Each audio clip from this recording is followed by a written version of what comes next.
Today, MSNBC clearly forgetting recent history about what really destabilizes governments, doubling the debt when you have virtually no economic growth. That is what destabilized Europe, countries like Greece, Italy, and Spain, and it is what the U.S. just endured for the last 8 years. With me now, Craig Smith, chair of Swiss America Trading. Craig, what's wrong with more money in your pockets? Have MSNBC and Democrats, jumped down a memory hole? Did they forget what Kennedy and Reagan and Clinton did? They cut taxes. The rich started paying more and revenues started pouring in. Go ahead. Yeah, I was just thinking as I was listening to that, Emac, John Kennedy would not be welcome in the Democratic Party anymore. I mean, he just has no place there, given the way these attitudes are. And for this guy to talk about destabilizing the country, how about what's going on to try and undermine a duly elected president? Some of the things I've heard today are absolutely ridiculous. I'm talking about, well, they're going to take health care away. No, we're going to make it to where this bill will make it to where you are not forced to buy health care. The mandate goes away. And so is this a perfect bill? No, I don't think it's a perfect bill, but man, it's a heck of a start. And when you look at corporate taxes going from 35% to 21%, and you look at the individual business taxes going from what normally is about 39.6% to 23%, Liz, this could be one of the most powerful drivers of our economy that we've ever seen. I can't wait to stand by and listen to Art Lafler's comments, because what these people are saying on the fear-mongering side is laughable at best. And at worst, it's dangerous for the future of this country. And it's misleading, and it's breathtakingly idiotic, quite frankly, because I've been covering taxes in the IRS for 30 years. I've never seen analysis like that and so divorced and unhinged from reality as what I see coming out of MSNBC and some people on CNN. To your point about JFK, here's the quote from JFK. Every dollar released from taxation that is spent or invested will help create a new job and a new salary. To your point, Craig, Kennedy said the best welfare is a job. And they all cut taxes. Again, the rich paid more and revenues came in. Go ahead, Craig. Right. And look, let's just take the individual corporate tax, the small business tax.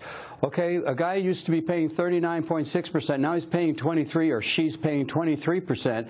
Now you put more money in that person's pocket, and they're out buying things for their factory or their small business, or they're hiring more people, or they're paying higher wages. John Kennedy got it right. And quite frankly, Ronald Reagan copied John Kennedy's tax bill. And now you've got Donald Trump copying Ronald Reagan's tax bill. And so I know I saw this headline that splashed about Paul Krugman, the Republicans despise the middle class. Right. Paul Krugman ought to have his Nobel Peace Prize taken away. His Nobel Peace Prize was given to him over being able to analyze trade patterns and locate areas of economic growth. Let's stay on that. I want to get to Paul Krugman. To your point, he did write that New York Times op-ed entitled, quote, Republicans despise the working class. But wasn't it Hillary who did not campaign enough from working class voters in Michigan, Wisconsin, Pennsylvania? Hillary Clinton used the term deplorable and irredeemable, talking about those working class voters. And wasn't it Hillary who said this? Listen. We're going to put a lot of coal miners and coal companies out of business. Where were the headlines about that? Did MSNBC and the guys at CNN take that on enough, do you think? Yeah, I won't mention their call letters, okay? But I can tell you, you're absolutely correct. I mean, she made it clear. We want to take jobs away. And here you've got a president that's saying jobs, jobs, jobs. To him, it is a four-letter word. Okay, the reality is that what we see coming out of the Democrats is typical isolate, vilify tactics, trying to scare people, when in fact, Liz, like I said, Paul Krugman, he studied trade patterns. And I want to ask you something.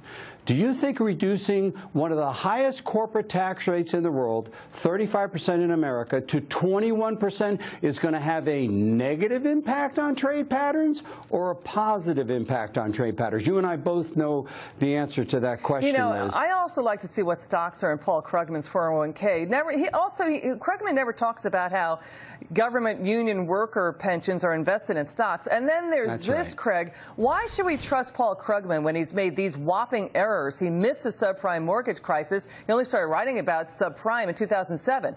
Fannie and Freddie were blameless for the mortgage collapse. He said Europe is a comeback continent. That was in 2008 when Europe was about to collapse. European Union break up. He kept saying it dozens of times that it's going to break up. It never did. And he underestimated the impact of information technology and productivity across the country. I mean, those are just some of the errors Paul Krugman has made, Craig. Yeah, like I said, the Nobel Peace Prize Committee ought to remove his Nobel Peace Prize, because what he got it for is exactly in total opposition with the position he's taking right now. And I got to tell the American people this. First off, this is a good tax bill. Not a great tax bill. It's a good, solid tax bill. This is a start, Liz. And I believe that just what we're doing, look, just the repatriation, Liz. If you bring assets back, it's at 7.5%. You bring cash back, it's at 14.5%. These companies couldn't bring that money back in because they get whacked 35%. Now we're talking, now those corporate, think of this. Think about what is Toyota thinking right now? Yeah. BMW, they're saying, hey, I want to build more factories in America because I want to be treated better. Exactly. Period. You see it in individuals. They leave high-tax states for Texas and Florida. Companies did the same, leaving the country with their cash. Maybe we'll make it a better climate here. You don't see that analysis like you just gave Craig Smith on the other networks. Thank you so much for giving it to our viewers, and Merry Christmas to you, sir. Come back soon. Merry Christmas, EMAC. Highlights of the tax bill are out. We're moments away from basically